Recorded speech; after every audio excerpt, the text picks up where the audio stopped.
আসসালামু আলাইকুম। Assalamu alaikum. Yalla Bangladeshi kitaya do Bangladeshi esendere tanhut bato.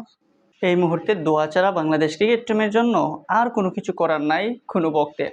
কারণ বাংলাদেশ টিমের উপর সর্বোচ্চ যে আশা ভরসা ছিল, সেই আশা ভরসাটা আমেরিকার মতো একটা দেশের বিপক্ষে বাংলাদেশ সেটা হইয়ে ফেলেছে। বাংলাদেশের মানুষের মনের আস্থাটা তারা বলতে হবে 70% হারিয়ে ফেলেছে। এই অবস্থায় যদি বাংলাদেশ থাকে তাহলে বাংলাদেশ টিমকে নিয়ে কিছুই বলার নাই। কারণ এই যে বললাম যে এই মুহূর্তে শুধু দোয়া ছাড়া আর কোনো উপায় নাই। এই দোয়া করার পরিবর্তে বাংলাদেশ টিমের আর যতই আলোচনা সমালোচনা পর্যালোচনা করেন না কেন তাতে কোনো লাভ হবে না। কারণ বাংলাদেশ টিম যে লাখ টাকা খরচ করে কোচিং প্যানেল তাদের বহরে রেখেছে, তাদের সাথে সংযুক্ত করে রেখেছে, একটা কোচিং প্যানেলের তাহলে কোচিং প্যানেলের মধ্যে বিশাল অঙ্কের টাকা বিসিবি ডালতেছে, কিন্তু সেই অঙ্কের টাকাটা একদম পানিতে যাচ্ছে। কারণ বাংলাদেশি ব্যাটাররা প্রত্যেক দিন প্রতিনিয়ত ভুল করে যাচ্ছেন। কিভাবে ব্যাট করতে হয়, কিভাবে কোন বল কিভাবে খেলতে হয়, বল সিলেকশন কিংবা তাদের যে ব্যাটিং ক্যাপাসিটি সেটা আসলে প্রশ্নবিদ্ধ।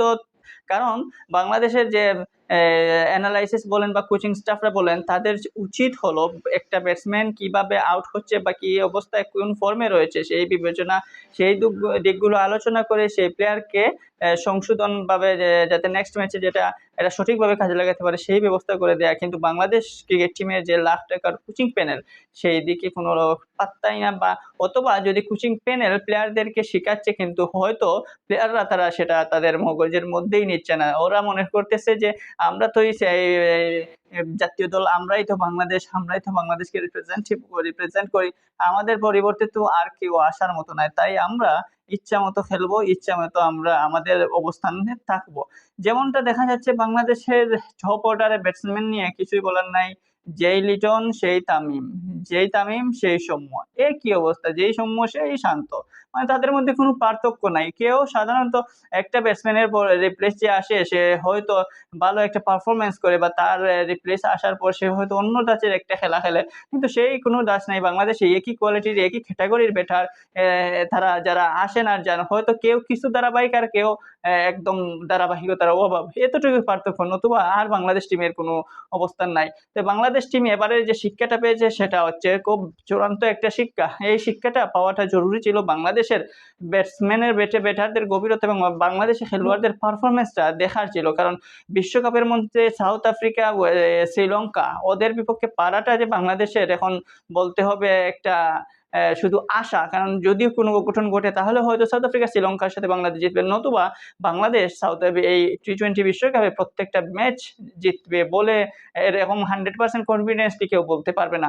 তাই বাংলাদেশ টিমের উপর এই মুহূর্তে যে অনাস্থা সৃষ্টি হয়েছে দর্শক মহলে এবং সাধারণ মানুষের মনে, তাতে বাংলাদেশ ক্রিকেট যে বাংলাদেশের মানুষের আবেগ, সেই আবেগের মধ্যে বড় একটা ধাক্কা খেয়েছে বাংলাদেশি প্লেয়ারদের এই পারফরমেন্সের কারণে। কারণ গতকালকে আপনারা দেখেন 144 রানের টার্গেটে যখন বাংলাদেশে ব্যাট করছিল মাত্র 26 রানের বিনিময়ে 6টা উইকেট চলে যায়।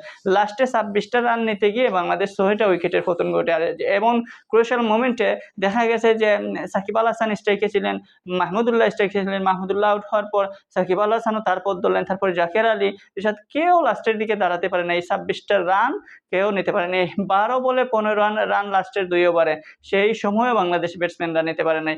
আমেরিকার মতো এরকম ওয়ার্ল্ড ক্লাস বোলার, তাদের যাদের বোলার আছে তাদেরকে কি ওয়ার্ল্ড ক্লাস বলবো? না, বলবো যে আমেরিকা তাদের মাটিতে পেয়ে অন্যরকম একটা পিচ সৃষ্টি করেছে, সেই জন্য পারে নাই। নাজমুল হোসেন শান্ত ফার্স্ট ম্যাচে হারার পর দোষ দিয়েছেন উইকেটের, বাংলাদেশের উইকেট জিম্বাবুয়ের সাথে ভালো উইকেটে খেলা হয় নাই নাকি? তো উইকেটের দোষ দিয়ে ওরা কি পার পেয়ে যাবে? উইকেটের বাংলাদেশের মাটিতে ছিল, জিম্বাবুয়ে যখন খেলে তখন এই চট্টগ্রাম ঢাকায় সেটা কি উইকেট ভালো ছিল না? বা আমেরিকার যে মাটিতে খেলা হচ্ছে আমার তো মনে হয় মিরপুরের উইকেটের সাথে সেম, এখানেও তো 150 রান, মিরপুরে আমরা যদি খেলি সেখানেও 150, এখানেও তো 150 রানের একটা স্কোর। এই রানটা যদি বাংলাদেশের এত ব্যাটসম্যান থাকে, 8টা-9টা ব্যাটসম্যান উইকেটে থাকার পরও যদি নিতে না পারে তাহলে হতাশ। তাই এই টিমের উপর মানুষের যে আস্থা হারিয়ে ফেলতেছে, সেই আস্থা পুনরুদ্ধার করতে হলে বাংলাদেশকে বিশ্বকাপে ভালো কিছু অর্জন করতে হবে, নতুবা বিশ্বকাপের পর বাংলাদেশের ক্রিকেটের অবস্থা, বাংলাদেশের ক্রিকেটের করুণ একটা অবস্থা সামনে দিয়ে দেখা যাচ্ছে এবং বাংলাদেশের ক্রিকেটের প্রতি মানুষের আস্থা একদম হারিয়ে ফেলতেছে।